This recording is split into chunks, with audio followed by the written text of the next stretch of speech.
Saudi নাগরিকের অর্থায়নে ফরিদগঞ্জে দৃষ্টিনন্দন মসজিদ নির্মিত হলো। উদ্বোধন করতে বাংলাদেশে আসবেন সৌদির কয়েকজন শেখ।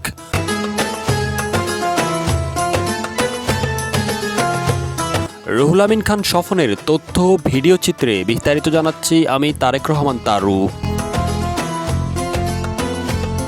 লোকমুখে বলাবলি হচ্ছে এমন সুদর্শন মসজিদ চাঁদপুরের ফরিদগঞ্জে বিরল। বিশাল অঙ্কের অর্থ ব্যয়ে মসজিদটি নির্মাণ করছেন সৌদি নাগরিক আল ওসমান। প্রায় ২৪ শতক জমির উপর মার্বেল পাথর, গ্রানাইট পাথর সহ উন্নত মানের সকল নির্মাণ সামগ্রী ব্যবহার করা হয়েছে মসজিদটিতে। পুরো মসজিদটি দেখা যাচ্ছে একেবারে সোনায় মোড়ানো, একদম খুবই সুন্দর আধুনিক একটি মসজিদ, যেটা আসলে মানুষকে আকৃষ্ট করবে এখানে নামাজ পড়তে, যেটা আমরা দেখতে পেয়েছি। তো এই মসজিদটি নির্মাণ করার ক্ষেত্রে আসলে কি কি উপাদান ব্যবহার করা হয়েছে? অর্থাৎ যে আমরা আসলে সাধারণ ম্যাটেরিয়ালসের বাইরে গিয়েও যেমন আমরা মার্বেল পাথর ব্যবহার করেছি, এবং সাধারণত আমরা সচরাচর টাইলস ব্যবহার না করে কিছু উন্নত ধরনের টাইলস ব্যবহার করার চেষ্টা করছি। এবং সবচেয়ে ভালো কথা, আমরা পিছনে দেখেছেন কিছু আমরা সিএনসি মডেল ব্যবহার করছি, যেগুলো একটা বর্তমানে আধুনিকতার সাথে যায়, এই বিষয়গুলো ব্যবহার করছি। এবং আমরা একটা সুন্দর ইন্টেরিয়র ডিজাইন করে ডিজাইনারের মাধ্যমে ইন্টেরিয়রটাকে তৈরি করছি, যাতে করে মসজিদটি দেখতে সুন্দর হয়। কতটুকু জমির উপরে এই মসজিদ নির্মাণ করা হয়েছে? মসজিদটি প্রায় ২৪ শতকের উপরে নির্মাণ করা হয়েছে, এবং পুরো মসজিদের এরিয়াটা আছে ৫,০০০ স্কোয়ার ফিটের উপরে মসজিদটা আছে। এলাকাবাসীর মতে এই মসজিদ ইতিহাস হয়ে বহু বছর দাঁড়িয়ে থাকবে। ফরিদগঞ্জ উপজেলার ৭ নং পাইকপাড়া উত্তর ইউনিয়নের চোরাঙ্গি বাজার সংলগ্ন এলাকায় এই মসজিদটি নির্মাণ করা হচ্ছে।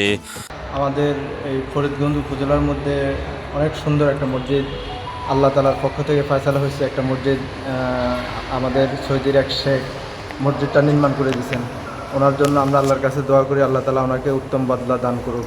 আর অনেক সুন্দর একটা মসজিদ আমাদের এই অঞ্চলে আর কোথাও হয় নাই, এটা আমাদের জন্য অনেক সৌভাগ্যের বিষয়। আমরা আল্লাহর ইবাদতের জন্য অনেক সুন্দর একটা স্থান পাইলাম।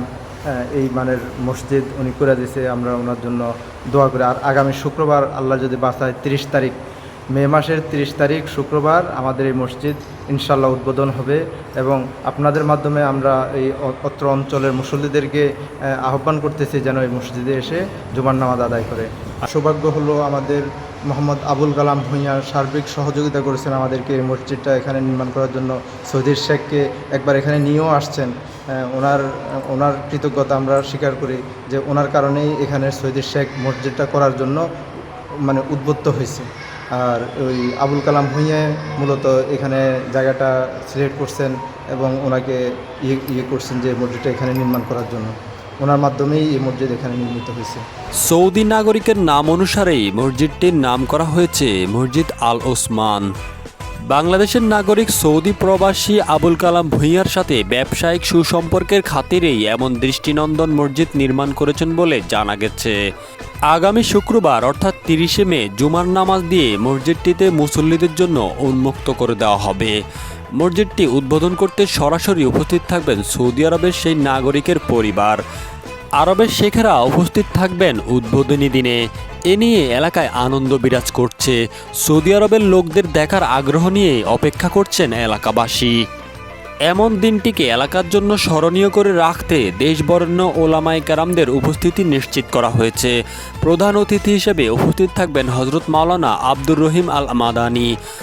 মুসল্লিদের উদ্দেশ্যে আলোচনা করার জন্য প্রধান আলোচক হিসেবে উপস্থিত থাকবেন হজরত মাওলানা ইলিয়াস ফরিদি সাহেব। তিনি চাঁদপুর জাফরাবাদ মাদ্রাসার মুহাদ্দিসের দায়িত্ব পালন করে আসছেন। সার্বিক ব্যবস্থাপনায় এদিন উপস্থিত থাকবেন সৌদি প্রবাসী আবুল কালাম ভূঁইয়া এবং রাশেদুল ইসলাম। প্রতিদিনই মসজিদটি দেখতে ভিড় জমায় বহু মানুষ। ৩০শে মে শুক্রবার হাজারো মানুষের ভিড় জমবে সেটা আন্দাজ করা যাচ্ছে মানুষের উৎসাহ দেখে।